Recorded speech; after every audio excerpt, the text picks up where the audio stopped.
सभी भाइयों को मेरा नमस्कार, गुड इवनिंग सभी भाइयों को। देखिए आज हम पढ़ रहे हैं पास्ट का इंट्रोगेटिव सेंटेंस। कौन सा? पास्ट इंडेफिनिट का इंट्रोगेटिव सेंटेंस। कौन सा? प्रश्नवाचक वाला, जिसको अपन क्या कहते हैं? प्रश्नवाचक वाक्य वाले वाक्य। तो देखिए चलिए इसकी साइड में चलते हैं। आगे वाले सेशन में अपन क्या पढ़ रहे हैं? पास्ट इंडेफिनिट टेंस का इंट्रोगेटिव सेंटेंस। तो चलिए शुरू करते हैं। देखिए मैंने आपको बताया था कि इसकी हेल्पिंग वर्ब में अपन डिड का प्रयोग करते हैं। किस सेंटेंस से करते हैं? नेगेटिव से। अब इंट्रोगेटिव चल रहा है, प्रश्नवाचक है, तो अपन इसमें किसका प्रयोग करेंगे? डिड का प्रयोग करेंगे। इसकी हेल्पिंग वर्ब में अपन क्या लगाएंगे? डिड। और मेन वर्ब में क्या लगाएंगे? फर्स्ट फॉर्म लगाएंगे, क्योंकि ये पास्ट का टेंस है। ठीक है, तो चलिए इसकी स्ट्रक्चर की साइड चलते हैं। मैंने बताया था पास्ट इंडेफिनिट का होता है जो बीत चुका है। ठीक है, भूतकाल बोलते हैं पास्ट को। तो सबसे पहले अपन क्या लगाएंगे? साइक्लिया। साइक्लिया क्या है? डिड। सेकंड नंबर पे क्या दिया है? सब्जेक्ट। सब्जेक्ट को कर्ता बोलते हैं। तीसरे नंबर पे वर्ब की फर्स्ट फॉर्म लगाना है। चौथे नंबर पे अपन को ऑब्जेक्ट लगाना है। फिर लगाना है प्रश्नवाचक। ठीक है, प्रश्नवाचक क्या है?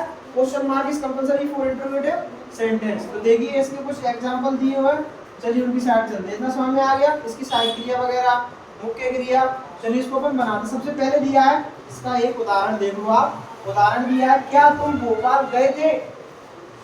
तो इसमें इसकी मैंने बताया था इसकी पहचान में लिया था और जाता था, ती थे, जे भी आती थी। तो इसमें गए थे, तो देखिए सबसे पहले क्या आएगा? डिड आएगा। मैंने बोला यहाँ पे डिड लिखा है, डिड आएगा। क्वेश्चन वर्ड बेटा अपन डबल इंट्रोगेटिव में पढ़ेंगे। डबल इंट्रोगेटिव में पढ़ेंगे तो क्या दिया? डिड। अब आएगा सब्जेक्ट। सब्जेक्ट क्या है? यू। अब क्या लगाएंगे? जा रहा है। जाने की क्या होती है? गए की, गो। आ रहा है, गो टू भोपाल।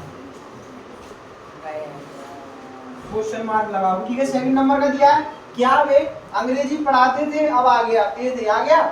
पढ़ाते थे तो क्या दिया? सबसे पहले क्या दिया है? प्रश्नवाचक दिया। लास्ट में प्रश्नवाचक दिया है, तो अपन इसमें क्या लगाएंगे? डिड लगाएंगे। डिड। करता क्या दिया है? दे। वे को क्या बोलते हैं? दे मींस वे। अगला दिया है पढ़ा रहा है। पढ़ाने की क्या होती है? टीच। तो टीच की टीच लगाएंगे, क्योंकि मेन वर्ब में अपन फर्स्ट फॉर्म लगा रहे हैं। ओके, तो TACH हो गया, टीच। अब वो पढ़ा क्या रहा है? अंग्रेजी पढ़ा रहा है। अंग्रेजी क्या होती है? English. ENGLISH। Do you understand? I hope आपको समझ में आ गया होगा। चलिए नेक्स्ट एग्जांपल दिया है, क्या हम मिठाई खाते थे? बेटा ये सिंपल वाक्य है, आप इनको पहले सीख जाओगे, आप बनाना सीख जाओ, फिर अपन इसको डिफिकल्ट में पढ़ेंगे थोड़ा। तो क्या दिया? क्या हम मिठाई खाते थे? तो सबसे पहले क्या आएगा? डिड आएगा। मैंने बोला था क्वेश्चन मार्क है। दूसरा दिया है बी। ओके, अब क्या है? खा रहा है। खाने की क्या होती है? ईट। क्या खा रहा है? मिठाई। मिठाई क्या होती है? SWEET। स्वीट। क्वेश्चन मार्क लगाएंगे, क्योंकि प्रश्नवाचक वाक्य है। अगला दिया है, अगला बेटा आप करोगे। आई होप कि आपको समझ में आ गया होगा, बहुत सिंपल है। फिर अगर आपको वीडियो अच्छी लगे तो लाइक जरूर करें, एक सब्सक्राइब करें प्लीज।